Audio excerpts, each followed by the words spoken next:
ये पाकिस्तान और चीन से लड़ाई है, क्योंकि चीन जो है वो अपना हाथ नहीं दिखा रहा है, खुद शामिल नहीं हो रहा है जंग में, पर पाकिस्तान की हर तरीके से मदद कर रहा है। जो अब इन्होंने इस बार इस्तेमाल किया था हवाई जहाज, जिसको हम बोलते हैं लड़ाकू विमान J-10, जो बहुत कामयाबी जैसे दिखाई, अब वो उसकी नेक्स्ट जनरेशन का, ये 4th जनरेशन का है, वो 5th जनरेशन का एयरक्राफ्ट है जिसको बोलते हैं J-31। एक KJ-500 airborne early warning system है।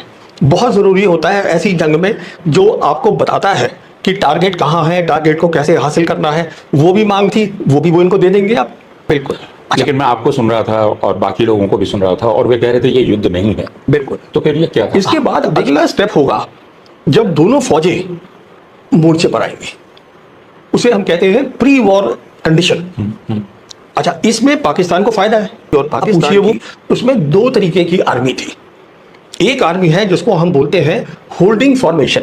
इनका मतलब क्या होता है कि साहब जैसे ही लड़ाई शुरू हुई, आप इतना नजदीक बैठे हैं कि आप फौरन जो है 48 से 72 घंटे में आप मोर्चे के अंदर आ जाइए, पहुंच गए। वेस्ट के अंदर, अमेरिका के अंदर और इंडिया के अंदर भी कि साहब हम जो है, हम बड़ी ताकत है, मिलिट्री ताकत, और हम जो है पाकिस्तान को कभी भी हरा सकते हैं। 19 के बाद अब जो है चीन भी मिल गया है, तो अब तो हराने का कन्वेंशनल वॉर में सवाल ही नहीं उठता। तो जब आप उसको कन्वेंशनल वॉर में नहीं हरा पाए, तो न्यूक्लियर वेपन की बात कहां से आ गई? इलॉन्गेटेड ज्योग्राफी है और बहुत बड़ी बड़ी और बहुत अहम चीजें जो है एकदम बॉर्डर के साथ है। लाहौर जो है वो 40 किलोमीटर है अमृतसर से। तो उनको ये दिक्कत है कि कहीं अचानक अगर आप घुस गए, उसमें 5 किलोमीटर भी घुस गए तो दिक्कत। जी नाजरीन, जैसा कि आपने रिकैप वीडियोस में देखा कि इंडियन जर्नलिस्ट जो हैं वो पाकिस्तान की तारीफें कर रहे हैं। पाकिस्तान ने जंग में अच्छी तकनीक से लड़ाई लड़ी है और भी ये लड़ाई जीत चुके हैं। उनका ये भी कहना था कि चीन पाकिस्तान के साथ खड़ा है। अब उनकी लड़ाई पाकिस्तान के साथ साथ चीन के साथ भी है। चीन जो है वो पाकिस्तान की हर तरीके से मदद कर रहा है, जैसे कि असला हुआ या हवाई जहाज हुए। उनका ये भी कहना था कि पाकिस्तान जो है वो चीन से अब J-10 एयरक्राफ्ट की नेक्स्ट जनरेशन है जो है वो J-31 उसको खरीदने जा रहा है। आइए वीडियो का बकिया हिस्सा देखते हैं और इस पर बात करते हैं। अगर आप चैनल पर नए हैं तो चैनल को सब्सक्राइब करें, लाइक करें, शेयर करें। उनकी भी सिक्योरिटी टीम है, हम सब हिंदुस्तानी हैं, कोई किसी की बात उठा लेता है, कोई किसी की उठा लेता है, उसकी कोई खास अहमियत है नहीं। अहमियत इस बात की अब है कि क्योंकि इसमें एक रुकाव आया है ऑपरेशन के अंदर, इसका मतलब जो मिसाइल फायर हो रही थी दोनों तरफ से, जो ड्रोन्स फायर हो रहे थे दोनों तरफ से, जो long range artillery gun fire हो रही थी दोनों तरफ से, और ये लाइन ऑफ कंट्रोल पे नहीं हो रहा था, ये पूरे बॉर्डर पे हो रहा था। इसका मतलब आप नॉर्थ से लेके आप पूरा जो बॉर्डर है हिंदुस्तान पाकिस्तान का, वहाँ पर ये कार्रवाई करनी है। अब देखिए पाकिस्तान क्या करेगा, और इसमें ऐसी कोई बात नहीं है जो रहस्य की बात है, बहुत सीधी सी बात है।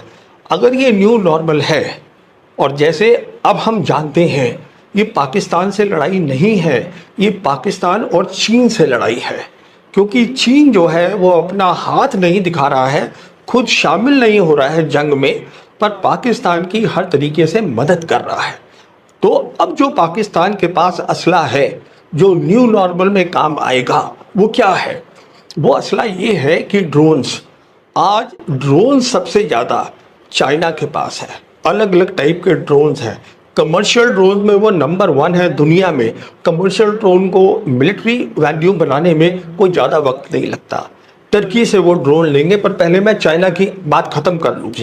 अब कई सारा पैकेज जो है जो रुका पड़ा था, मिसाल के तौर पे मैं आपको बताता हूँ कि अभी पिछले ही महीने जो पाकिस्तान के एयरफोर्स के चीफ हैं, air chief marshal Zaheer Babbar Sidhu, ये वहाँ गए थे चीन, और वहाँ वो चीन के डिफेंस मिनिस्टर से मिले। क्यों मिले? जो अब इन्होंने इस बार इस्तेमाल किया था हवाई जहाज, जिसको हम बोलते हैं लड़ाकू विमान J-10, जो बहुत कामयाबी जैसे दिखाई, अब वो उसकी नेक्स्ट जनरेशन का, ये 4th जनरेशन का है, वो 5th जनरेशन का एयरक्राफ्ट है जिसको बोलते हैं J-31। तो वो उसकी बात करने गए थे कि हमें वो 40 चाहिए हैं, तो एक तो वो उनको मिलेगा। वो बात और करने गए थे कि उनके पास, चाइना के पास एक KJ-500 airborne early warning system है। बहुत ज़रूरी होता है ऐसी जंग में, जो आपको बताता है कि टारगेट कहाँ है, टारगेट को कैसे हासिल करना है। वो भी मांग थी, वो भी वो इनको दे देंगे आप। अच्छा आगे चलिए, उनके पास एक ऐसा सिस्टम है जिसको हम बोलते हैं mobile air defence system, China का। ये सब है उनके पास। उसमें क्या होता है, माइक्रोवेव वेपन्स हैं। अब माइक्रोवेव एक अलग टाइप की चीज़ होती है जिसमें इलेक्ट्रॉनिक वेपन्स होते हैं जो स्वीप करते हैं। तो जितने भी हमारे ड्रोन होंगे, जो छोटे ड्रोन होते हैं, और छोटे ड्रोन अमूमन बहुत सारे इस्तेमाल होते हैं, तो वो एक स्वीप के अंदर उस पूरे को ख़त्म कर सकते हैं। तो ये सारा तो आप मान के चलिए कि जल्दी से जल्दी जिस चीज़ को उनको 1 या 1.5 साल लगना था, वो उनको अगले 2 या 3 महीने में उनके हाथ में होंगे। तो वो भी अब अपनी तैयारी करेंगे, टर्की से भी सामान लेंगे। कहने का मतलब ये है कि जब ये आपने न्यू नॉर्मल बना दिया, पॉज आपकी टूटेगी। अब पॉज कैसे टूटेगी? मान लीजिए अगला हमला हो गया। अब JNK में इस तरीके के आतंकी हमले तो होते रहते हैं और ये रुकने वाले थोड़ी ना है, बन गया है। इसके बाद अगला स्टेप होगा जब दोनों फौजें मोर्चे पर आएंगी, उसे हम कहते हैं प्री वॉर कंडीशन। अच्छा, इसमें पाकिस्तान को फायदा है। अब पूछिए वो क्यों? वो इसलिए क्योंकि जो पाकिस्तान की ज्योग्राफी है वो ऐसी है, लंबाई में सबके हाँ ऐसी है। हमारी जो है वो फैली हुई है। तो जो हमारी फौज है वो पूरी जगह फैली हुई है, उनकी फौज पूरी ऐसे है। तो उनमें क्या होता है, 2 तरीके की हिंदुस्तान पाकिस्तान की लड़ाई करने की अभी तक, ये एक सवाल आप मेरे से आगे जरूर पूछेगा कि क्या बदला है। अभी तक ये मेरी भी सोच थी कि दोनों तरफ की लड़ाई की डॉक्ट्रिन जो होती है, कैसे लड़ेंगे, वो एक जैसी थी बिल्कुल। उसका मतलब ये होता है कि जो फौज थी हिंदुस्तान की और पाकिस्तान की, उसमें 2 तरीके की आर्मी थी। एक आर्मी है जिसको हम बोलते हैं होल्डिंग फॉर्मेशन। इनका मतलब क्या होता है कि साहब जैसे ही लड़ाई शुरू हुई, आप इतना नज़दीक बैठे हैं कि आप फौरन जो है 48 से 72 घंटे में आप मोर्चे के अंदर आ जाइए, पहुंच गए। और ये दोनों साइड कर सकती हैं। पाकिस्तान भी कर सकता है, उनकी फौज, हमारी भी। फिर क्या होगा उसके बाद कि जो आपकी ऑफेंसिव फोर्सेज है, स्ट्राइक फोर्सेज है, रिजर्व फोर्सेज है, फिर वो आएंगी। वो जो है वो बहुत ज़्यादा से ज़्यादा 4 या 5 दिन में उनको ला सकते हैं। हमारे केस के अंदर जो लास्ट तजुर्बा था हमारा, जब हमने पूरी आर्मी मोबिलाइज करी थी, वो हमने 2001-2002 में करी थी, जब ऑपरेशन पराक्रम हुआ था और वाजपेयी साहब प्राइम मिनिस्टर थे। उस समय हमने देखा था कि 2 हफ्ते लग गए थे। इसका मतलब ये है कि हमारी फौज को 2 हफ्ते लगेंगे, उनकी फौज 1 हफ्ते में होल्डिंग भी तैयार है, वो भी तैयार है। अभी न्यू नॉर्मल के पास का, अभी उनके पास असला भी ज़्यादा है। अब नेक्स्ट स्टेज है वॉर। ये उनकी रिपोर्ट चाइना से आई थी कि वांग ही ने बोला है कि ये पीस होनी ज़रूरी है, पर हमने उस बात को नज़रअंदाज कर दिया। अच्छा, उसके बाद क्या नतीजा हुआ?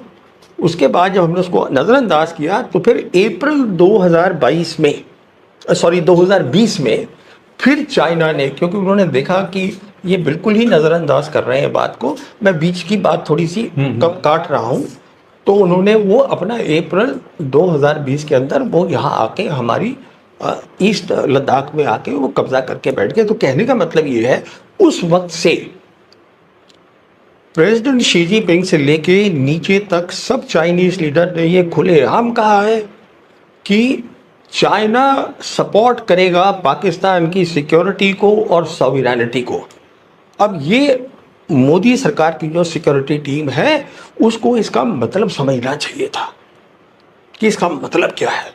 इसका मतलब ये है, अगर ये बार बार बोल रहे हैं तो ये कुछ इतनी ज़्यादा मदद करेंगे कि जो पाकिस्तान है वो मिलिट्री टर्म्स में एक बहुत तगड़ा मुल्क बन जाएगा, और उसका हम नतीजा अभी देख रहे हैं ऑपरेशन सिंदूर में, और आगे भी देखेंगे। मिशन ये है, जैसे मैंने आपको बताया, 2019 के बाद अब जो है चीन भी मिल गया है, तो अब तो हराने का कन्वेंशनल वॉर में सवाल ही नहीं उठता। तो जब आप उसको कन्वेंशनल वॉर में नहीं हरा पाए तो न्यूक्लियर वेपन की बात कहाँ से आ गई? अरे साहब, न्यूक्लियर वेपन की बात तो तब होती है ना जब इंसान जो है, एक मुल्क जो है, उसकी मिलिट्री ताकत को आपने इतना तहस नहस कर दिया कि उसका सर्वाइवल इज एट स्टेक, तब वो थ्रेट भी देगा और वो न्यूक्लियर वेपन यूज भी करेगा। वो ये थी कि जो हमारे नेशनल सिक्योरिटी एडवाइजर डोवल साहब हैं, उन्होंने अब रूबियो को कांटेक्ट कर लिया है।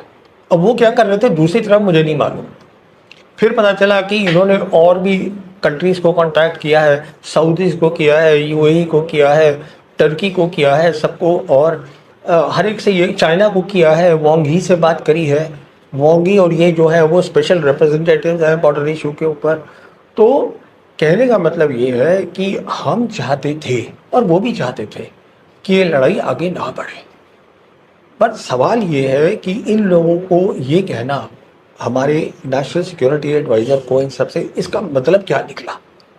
इसका मतलब एक तो ये निकला कि जो हमने इतनी कोशिश करी इतने साल कि साहब हम पाकिस्तान से बड़े हैं, हमें दोनों को हाइफनेट मत करो, तो आपने खुद ही हाइफनेट कर दिया दोनों को, ये करिए। और दूसरा, बार बार ये बोलना कि हम संयम से काम कर रहे हैं और ये आप लड़ाई रुकवाइए, दूसरे बाहर वालों को कहना, इससे साफ पता जाहिर होता है कि साहब आप जो है इस बात को यहीं रफा दफा करना चाहते थे और आपकी सोच थी। ये कैसे बनी मैं जानता नहीं हूँ, सलाह दी होगी उनके सलाहकारों ने कि हमने जैसे बालाकोट किया था, बालाकोट में हम जो थे उनकी एयर स्पेस में घुस गए थे, अब हम उनकी एयर स्पेस में नहीं जाएंगे और यहीं से कर देंगे तो वो चुप बैठ जाएंगे, ये सोच थी। तो जी नाजरीन, जैसा कि आपने इंडियन जर्नलिस्ट की बातें सुनी हैं कि वो कह रहे हैं कि ये एक लड़ाई नहीं थी, ये बस एक छोटा सा ऑपरेशन था जो दोनों तरफ से हुआ है। उनका ये भी कहना था कि चाइना इस वक्त दुनिया की महान ताकतों में से एक ताकत है। इसके पास हर तरह का असला मौजूद है, हर तरह के हवाई जहाज, हर तरह के टेक्नोलॉजी मौजूद है। उनका ये भी कहना था कि अमेरिका और वेस्ट की जितनी भी ताकतें हैं वो ये सोच रही थी कि हम पाकिस्तान को कभी भी हरा सकते हैं। जर्नलिस्ट जो हैं वो मोदी को आड़े हाथों लिया और कहा कि हम पाकिस्तान और चीन के साथ नहीं लड़ सकते, उनके पास हमारे से ज्यादा असला और टेक्नोलॉजी है। कि अगर आपको वीडियो पसंद आई हो तो चैनल को सब्सक्राइब कर दें, लाइक करें ताकि आप तक हमारी जल्द से जल्द वीडियो पहुंच सके।